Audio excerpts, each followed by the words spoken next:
Selamat sore Pak Jack Tumewang, Ketua Umum Benteng Jokowi.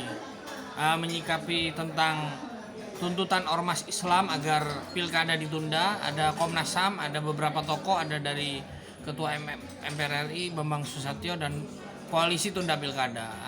Harapannya menyikapi tentang tuntutan ini, sedangkan pilkada tetap harus dijalankan. Sikap Benteng Jokowi seperti apa? Terima kasih. Saya Jack Tumewang menyikapi perkembangan COVID ini yang akan mempengaruhi pelaksanaan pilkada, maka kami berpikir kalaupun memang dia naik terus dalam waktu tempo sesingkat-singkat ini, COVID naik terus, maka kami mengusulkan juga kepada Pak Jokowi untuk bisa menunda pelaksanaan pilkada.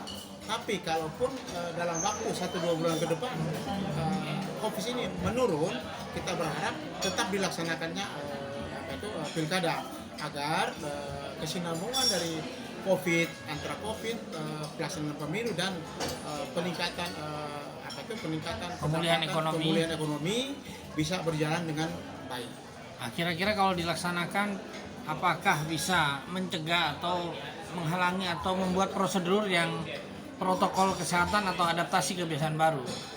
Kalau buat kami berharap kalau memang pun dilaksanakan itu lebih diperketat aja protokol dari COVID ini untuk masa COVID ini agar Indonesia itu masyarakat Indonesia itu bisa mengikuti aturan main yang dibuat oleh pemerintah. Nah, mungkin pemerintah membuat aturan hanya untuk kepentingan pribadinya, tapi untuk kemaslahatan masyarakat Indonesia. Nah, soal aspirasi dari ormas-ormas ini, kira-kira Jokowi perlu mendengar nggak? Atau memanggil atau mendiskusikan bersama? Kami berharap aspirasi ini masih bisa dilaksanakan terus agar setiap pandangan dari masyarakat ini pemerintah bisa mendengarkan langsung aspirasi, jangan didiamkan, karena kalau hanya didiamkan oleh pemerintah akan timbul gelombang lebih jauh ke depan.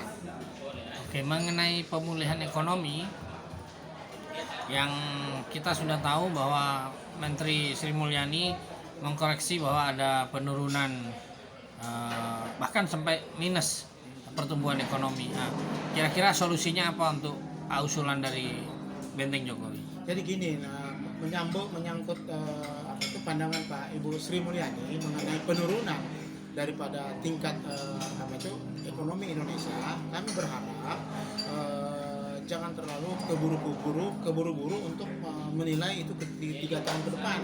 Kami berharap pemulihan tetap ada, tapi dengan dibungkus dengan jangan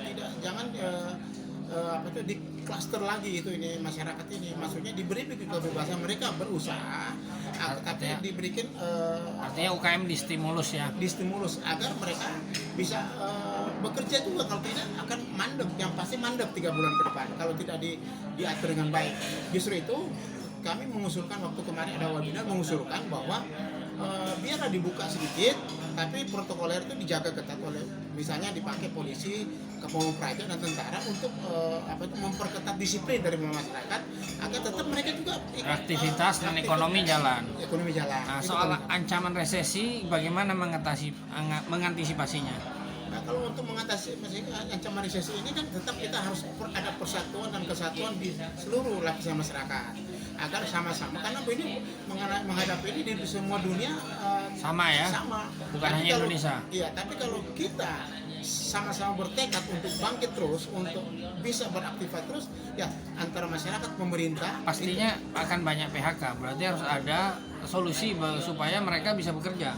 Iya, misalnya memberikan UMKM itu seperti kemarin itu oleh Pak Jokowi, tapi sementara ini kami berharap sekali UMKM itu Kementerian Koperasi harus transparan, karena banyak sekali yang menilai Kementerian Koperasi itu kurang transparan agar semua benar-benar nyampe ke masyarakat. Berarti ini momentum untuk penguatan koperasi sebenarnya. Semestinya, karena ketika ekonomi kapitalis mulai runtuh kan. Jadi yang paling pas ekonomi gotong royong ditingkatkan. Dan ini harus distimulus ya Pak. Dia harus distimulus agar maksudnya semua lapisan masyarakat mendapatkan kepastian untuk berusaha ke depan. Oke. Gitu Pak.